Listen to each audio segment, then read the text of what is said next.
knife detector here, and boy do I have a show for you today. We're going to do some updates on these two Swiss Army knives. We're going to do an update on this Spartan Light, which I changed the batteries on.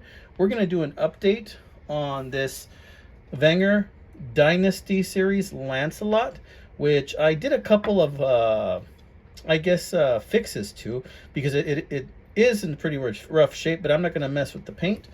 And as one of my awesome viewers called it, he said it was an excellent boat anchor. But I kind of fixed the broken tip, and we'll talk about that in a little bit. And then we're talking Choctaws, guys. We're talking Choctaws, right? The Choctaw was a brand made by Frost. And it's been around for a while, I think since the 80s. And we're going to look at a couple of different Choctaw knives. And I'm going to talk to you about why I went on the hunt for Choctaws, okay? So let's start with this Spartan Light, right? So I went ahead and I had purchased the battery, which I think it's like CR1225 or something like that.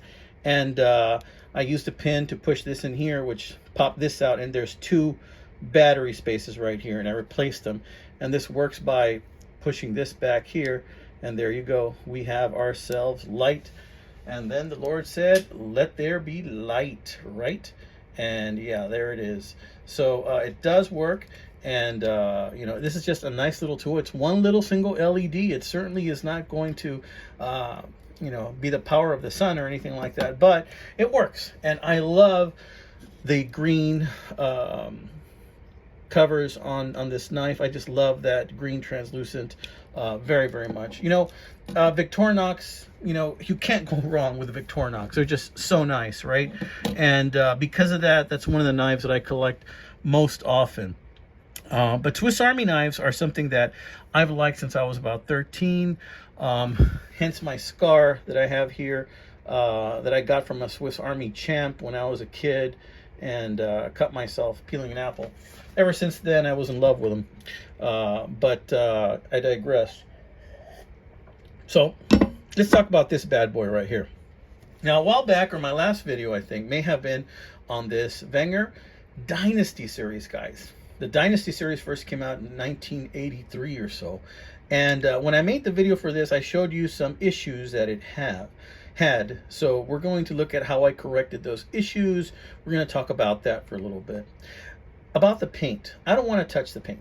If there's more scratches on the paint eventually where you can see the metal underneath, I'm good with that. You know, this is never going to be a beauty queen again, but I wanted it to at least be functional, right? So one of the issues that this knife had was the bottle cap opener.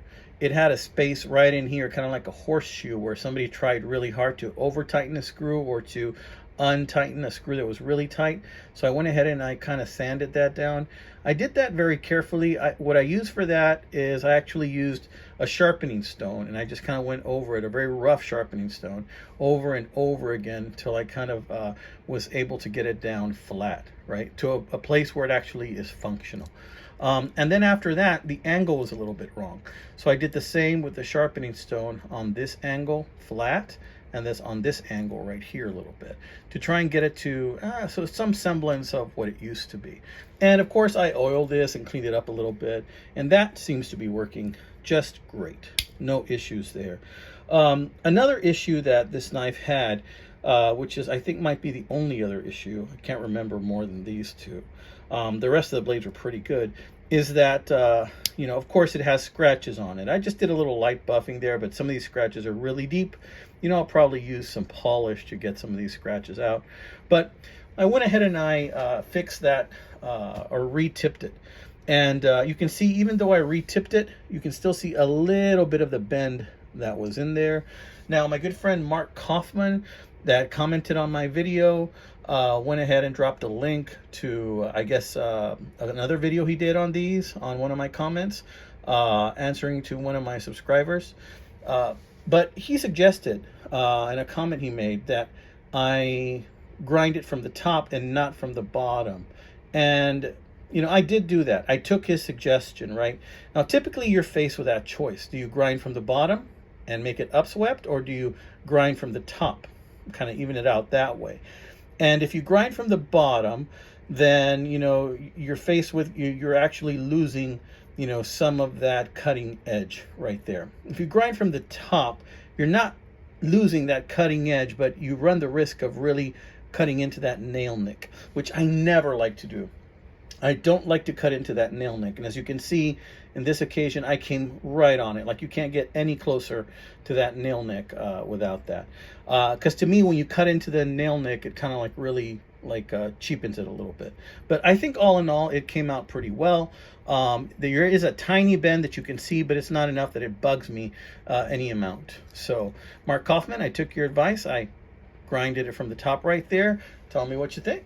All right. So other than that, this bad boy is doing pretty good. All the functions work great. You press this in, you can depress the blade. Really like this. And I store it in this pouch right here, which I got off of eBay. I think this actually came from a very long ways, but it works really well. It's a really nice leather pouch that I have. And it fits this size knife and bigger Swiss Army knives as well. So put that right there, right? Now, let's talk Choctaws, amigo. Now, the Choctaws have been around for a long time, I think since around the 80s, and I've collected these off and on, bought and sold, and then a couple of years ago, I went to a flea market, and there was a winter Texan. We call them winter Texans, you know, because they come in to get away from the cold, because our winters here in Texas are pretty mild in South Texas. And there was a gentleman selling this Choctaw right here. Now, this is a beautiful burnt bone pattern. It did not come with this thumb stud. I bought that separate on eBay. And it's just a really lovely knife. But this is just a joy to have in your pocket because it's not too thick. It's a natural material like bone. And look, it's serrated. Look at that monster serrated blade. I mean, I just love this thing. This thing will cut through anything. The Choctaw is a beautiful pattern that just allows you to put your fingers right there in the grooves. It's a pattern by Frost.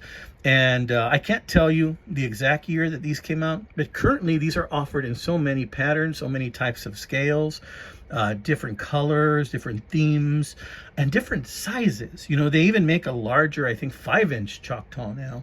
This one's about 3 7/8 or 4 inches. And it's just a lovely knife. So when I saw this Choctaw right here, I thought to myself, hey, self, you know, maybe you should collect more of those, right? But I really didn't give it much thought after that. And then my wife, like she likes to do, was watching one of those Dateline NBC shows or murder mysteries. And they were talking about the bad guy, which is usually a man, right? And usually it's a guy that murdered somebody, okay? And very rarely do I see where the bad guy is a woman in these shows. And they were talking about this guy and how when they checked his house, that they found like a gun with 200 rounds of ammo. I'm thinking, okay, 200 rounds of ammo, that's 4 boxes, okay. And then they found 3 knives, right?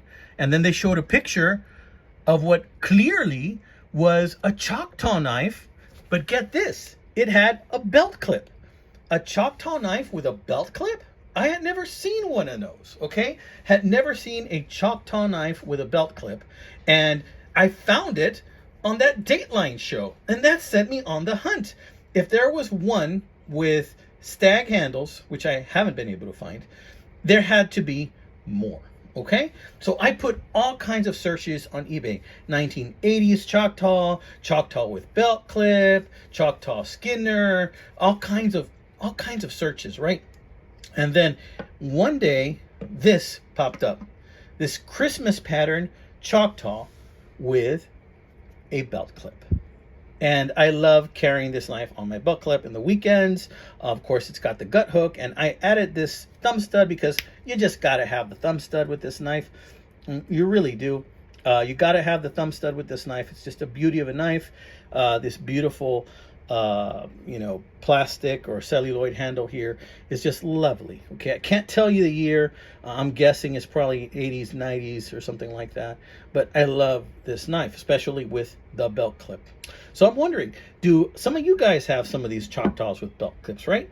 So I left the search on eBay, and like another several months later, another one popped up. This one is that with that frostwood that everyone likes so much, right? It's got another belt clip on it right there. I have not put a thumb stud on this one, but there it is. And this knife is pretty much brand spanking new.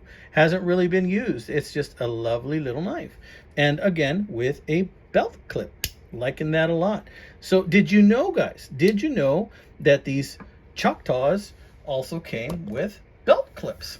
So that's why I'm talking Choctaws tonight. Let me know what you think. If you know a little bit more info you want to add to the thread, go ahead. Tell me, do you know when the Choctaws first came out? Maybe I'm wrong. Maybe they didn't come out in the 80s. Maybe they came out in the 70s. Do you know what this specific one is with the clip? Maybe it has a specific name. I've seen it under Choctaw Skinner and Frost Skinner, and with belt clip. I've seen a couple of different names for it, but let me know. Tell me what you think, amigos. Tell me what you think. So, this has been another show by the Knife Detector, and I like to show you more than just one knife, when we do a video.